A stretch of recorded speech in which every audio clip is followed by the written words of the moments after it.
This was a really good weekend of baseball for Boston.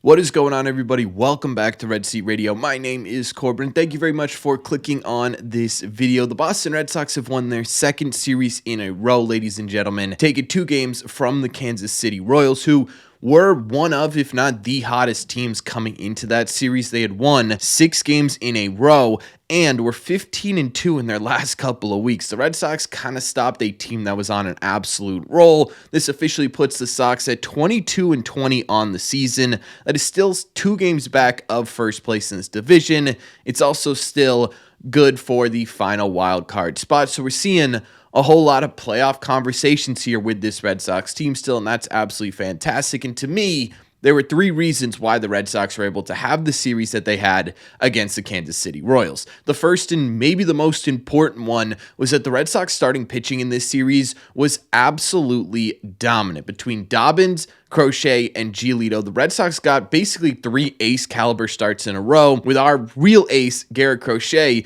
coming out there and throwing something that he absolutely needed to do. But overall, between those 3 guys, it was 19 2/3 innings, only 1 earned run between the 3 of them, with 14 hits and 20 strikeouts. That's an absurd stat line. They had more strikeouts overall than they allowed hits in this series. Their overall ERA as a unit in this one was just 0.46. I would say that's pretty good. I don't know about you guys. Crochet, like I said, gave you a true ace level start. I mean, bases loaded, right? 2 outs. Bottom of the 7th inning, Bobby Witt Jr. at the plate. This dude strikes that guy out on 98 miles an hour. Just absolutely cinema level stuff from Garrett Crochet in this series. Dobbins, I don't know what the Red Sox do when Buehler gets healthy. Buehler was really consistent before he went down.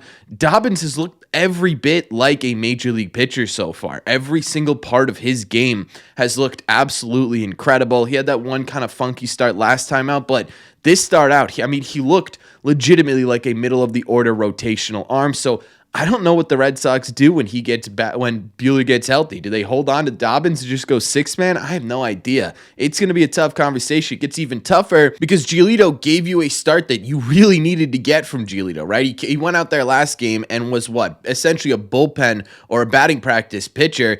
This series, in between those 2 starts, he completely reworked his slider, and it looks absolutely fantastic. He was getting a ton of swing and miss. He wasn't allowing a ton of traffic on the base pass. He didn't walk a ton of guys, which was, in my opinion, the biggest part of this. Just 1 walk in his start in this series, which is, again, you talk about how can the Red Sox limit damage.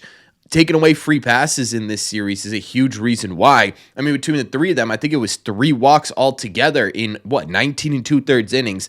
That's how you win baseball games, folks. This rotation has been absolutely incredible, and they've been pretty consistent for a while now. You get blow-up starts here and there, but overall, you are getting pretty consistently quality outings from your starting pitching. And if the Red Sox can do this against teams like the Kansas City Royals, they're going to be a really hard team to beat, and it was a big reason why they won this series. The second reason the Red Sox won this series is because of their offense. Obviously, you got to score runs to win baseball games. The Red Sox did that in this series. Well, most of this series, right? The first game was absolutely brutal. Not being able to get to Michael Lorenzen, of all pitchers in this series, was kind of miserable. But your finale here, your last 2 games, you absolutely were able to score some runs. And I don't think the Red Sox win this series without Rafael Devers. They just flat don't. This dude has been absolutely on a rampage right now offensively. He went 7 for 12 in this series with the longest Red Sox home run of the season, going over 440 to dead center field. Just ridiculous light tower power type stuff. Only struck out 1 singular time and drove in 5 RBIs. Regardless of where you're at with the off-field stuff here for Rafi, it's impossible to ignore how impressive it is that he's been able to essentially compartmentalize totally the off-field stuff with the on-field stuff, and he just continues to be an absolute menace at the plate. Ever since his bad start, he's been one of the best hitters in baseball. It's also just statistically impossible to ignore that despite that bad start, he is one of the best DHs in the entirety of Major League Baseball. He's one of the only few legitimately true DHs in Major League Baseball, but right now he might be the best of them because after this series, he's officially hitting 280 with an almost 400 on base percentage at 398 and a 490 slug, good for a 149 OPS plus. That's almost 50% better than your average Major League player at the plate right now. He is absolutely demoralizing pitchers. We say this all the time, right? If Rafael Devers is not going right, the Red Sox are having a really tough time winning games. Right now, he's about as right as you could possibly be at the plate, right? If he was hitting more home runs, remember that time last year he hit like 6 home runs in 6 games? That would really be hot at the plate. He's like one level below that, right? He's just absolutely crushing it at the plate right now, and it really truly is a huge difference maker in whether or not the Red Sox take series home.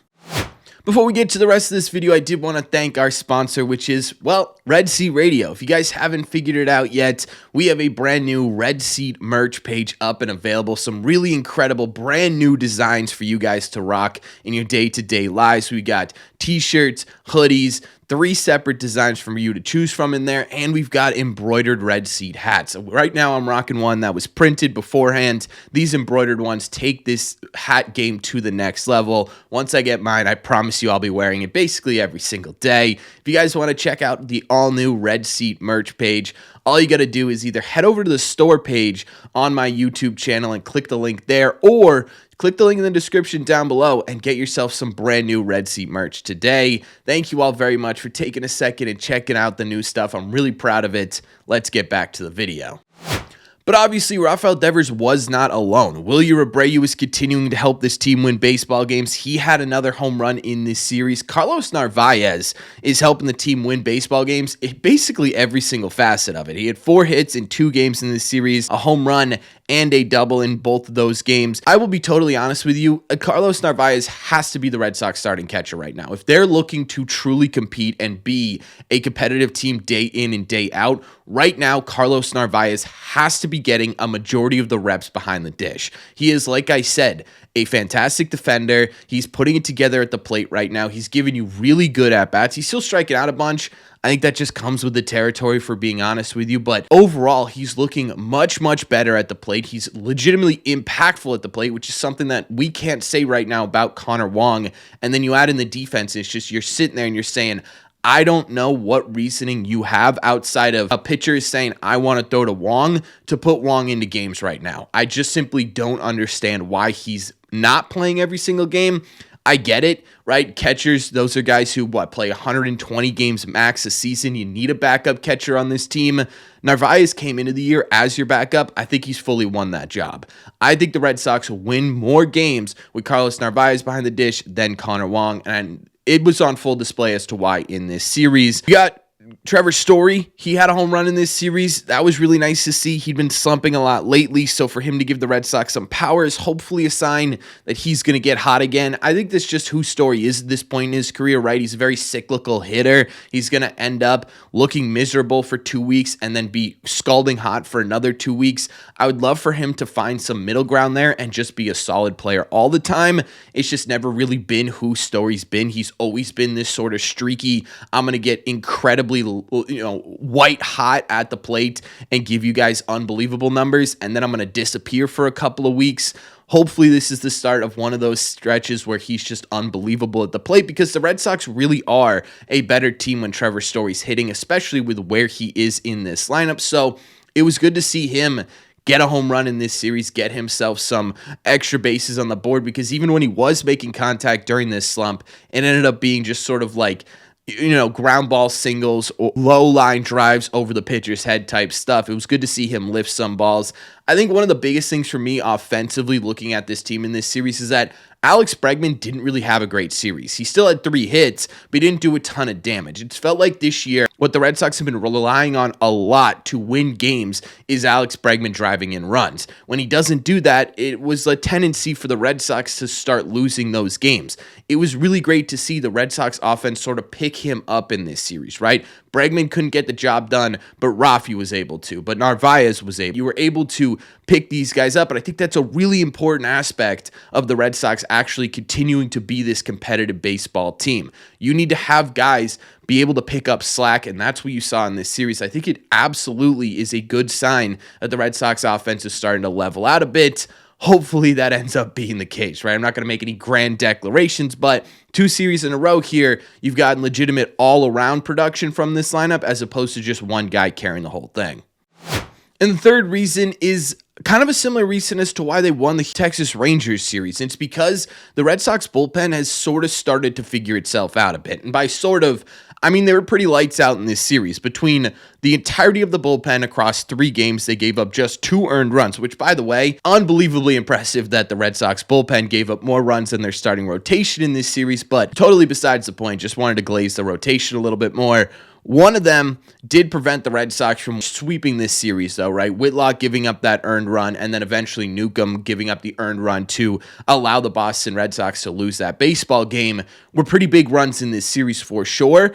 Interesting note, though, that the Whitlock run, it kind of sounds like it was a pitch comm issue. Alex Cora said before the middle game of this series that Whitlock and Wong, who was behind the dish, were actually hearing different pitches while using the pitch comm, so they were all over the place, and that led to that wild pitch. It doesn't sound like it was totally Whitlock's fault as to why the earned run was given up, but either way, outside of those 2 guys, I think really highlighted in this series were Greg Weissert and Aroldis Chapman. Chapman's been fantastic this entire year. Again, not a guy I love rooting for, but hard to admit he has not been incredibly successful for the Red Sox. I mean, he's just, every time he goes out there, yeah, it was a little bit of a heart attack yesterday, but he continues to just put in really, really good closing appearances. He looks so dominant on the mound right now, and Weissert came into some big moments in a couple of games in this series here, and he just absolutely locked people down. He's been locking people down basically all season. There was like one bad outing from Greg Weissert, and outside of that, it has been absolutely lights out for that dude. So I think those were the 2 guys, in my opinion,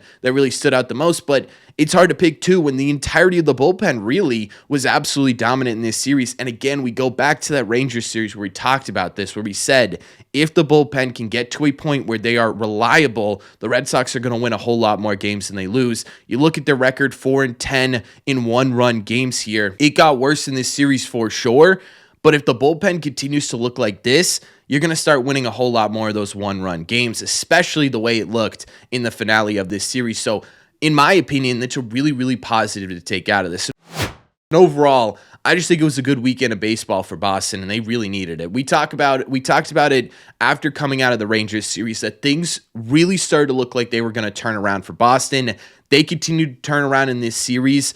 I think right now what you're looking at is a kind of perfect time for the Red Sox to figure things out. If that's what's happening here, the Red Sox picked the perfect time to do it because the next few series are not going to be easy. You've got Detroit, who may be even hotter than the Kansas City Royals. You coming home and facing the Braves, who have been pretty hot lately. And then you've got the Mets, who have one of the best records in the NL, along with one of the best rotations in Major League Baseball. That's going to be 3 really kind of difficult series in a row. So to see this and have this be the way you kick off this tough stretch, I think is a really big positive. And we could sit here and we can sort of get mad that the Red Sox didn't sweep this series. We could sit here and complain about the fact that the Red Sox weren't able to get to Michael Lorenzen, or the fact that the Red Sox weren't able to hold a 1-0 lead in the extra innings of that game. But if we sit here after every series win and complain about the one game that they lost, we're going to drive ourselves crazy all season, right? Sometimes you just got to take the fact that the good outweighed the bad in this series and celebrate that over the fact that there was some bad in this series, at least in my opinion, right? At some point, we got to give the Red Sox credit, and they absolutely deserve the credit they got in this video because of the series that they had. I'm hoping that this is the start of legitimate consistency, right? We talked about this in our Rangers series video recap. In order for the Red Sox to be really good, they need to find that consistency. This is the second series in a row that you got great pitching and solid offense production for more games than you didn't. And I think that's a really good sign, but we'll see, right? We've been saying this all season, and it's been this sort of up and down roller coaster ride. It's time to level this thing out, and it's about to get a lot more difficult to do that. So it's all up in the air right now, but really hard to complain about this series. So let me know in the comment section down below, what'd you guys think of it? Did you like it? Did you not like it? What stood out to you in this series win against the Royals? Let me know all your thoughts. As always, if you made it to the end of this video, do me a favor. Make sure you guys have hit that subscribe button if you haven't already. If you're new here, we talk Red Sox content almost every single day Also, make sure you guys hit the like button on this video as well. It just simply helps out a ton. Best way to let me know you're enjoying the content. Don't forget, if you guys want to listen instead of watch these episodes, all you got to do is head over to your favorite podcasting app and look up Red Seat Radio. Thank you all very much for clicking on this one, and I will see you in the Red Seats.